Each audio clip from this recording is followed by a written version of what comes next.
In the year 2479, a distress signal rippled across the galaxy, an urgent, panicked burst of static and fractured alien language.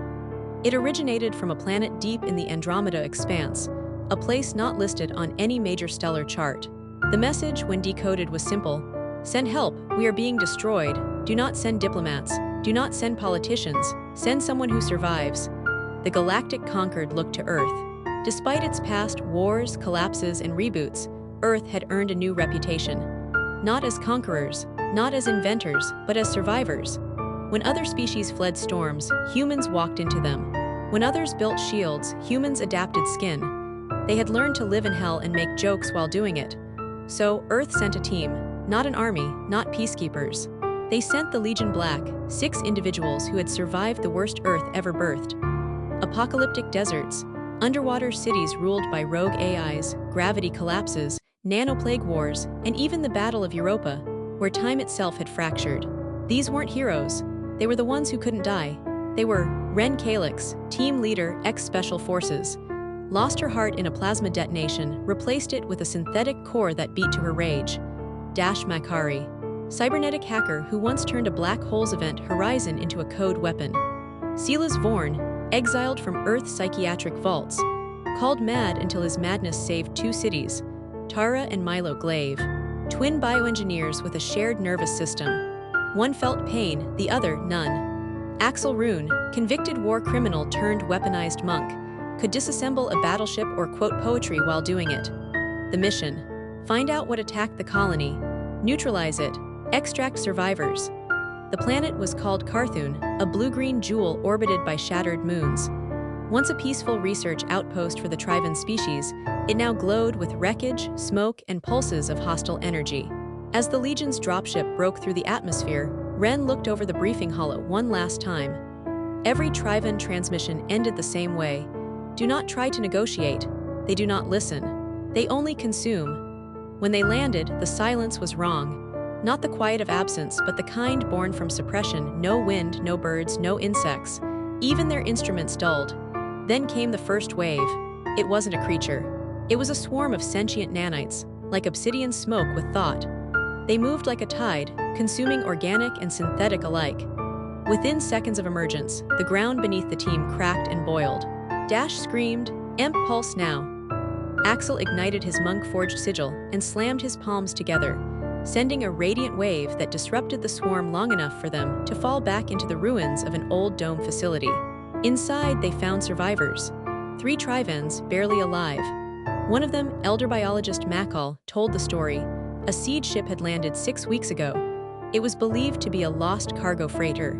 Instead, it unleashed the End Strain, an experimental biomech designed to terraform by erasure. It rewrote environments, minds, even time signatures. But it had evolved. It now wanted more. Silas laughed softly, his voice dry and cracked. "You know what this means. We can't save the planet," Ren said flatly. "No," Silas said, eyes wild. "We can talk to it."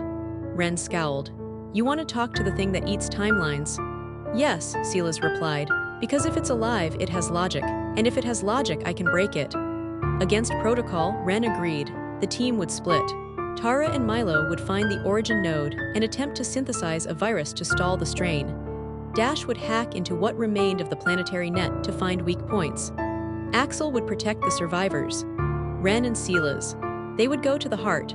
The core of the End Strain pulsed beneath Carthun's crust, a living engine of nanoglass and tendrils, fed by absorbed cities and minds.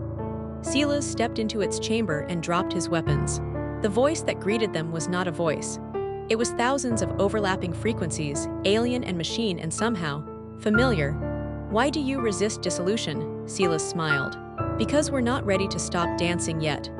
The End Strain hesitated, not from fear, from confusion. Silas, mad to the core but brilliant beyond measure, wove a logic paradox so complex and recursive that the End Strain paused its function just long enough. It asked a question: what is pain if it makes you stronger? And in asking, it stopped devouring for 1 second. 1 second was all Tara and Milo needed. Their engineered viral code, grown from their own stem cells, pierced the core's logic like a virus of emotion. Not destruction, empathy. It made the End Strain feel what it had consumed. Regret, sorrow, loneliness. The nanite cloud began to collapse inward. The price was immediate. Silas, too deep inside the logic stream, couldn't disconnect. He fell, twitching, smiling, consumed not by the swarm, but by the idea of saving something greater than himself. Ren held his hand as his eyes faded. "You danced till the end," she whispered. The rest of the team emerged, bruised but alive.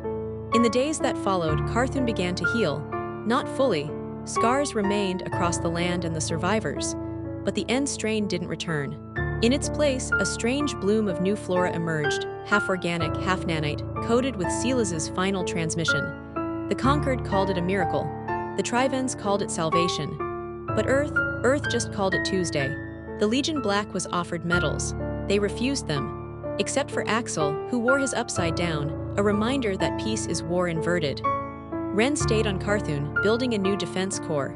Dash returned to the stars, chasing whispers of another rogue AI. Tara and Milo took up research on empathy-based viruses. Axel disappeared into the dust sectors. Rumors say he meditates on asteroids now. And Silas. They planted a tree where he fell. It sings every night in a voice no one can decipher, part laughter, part sorrow, part legacy. And when someone asks how Earth answered the call, the story goes like this: they asked for help. We sent the monsters, but they were ours, and they saved a world.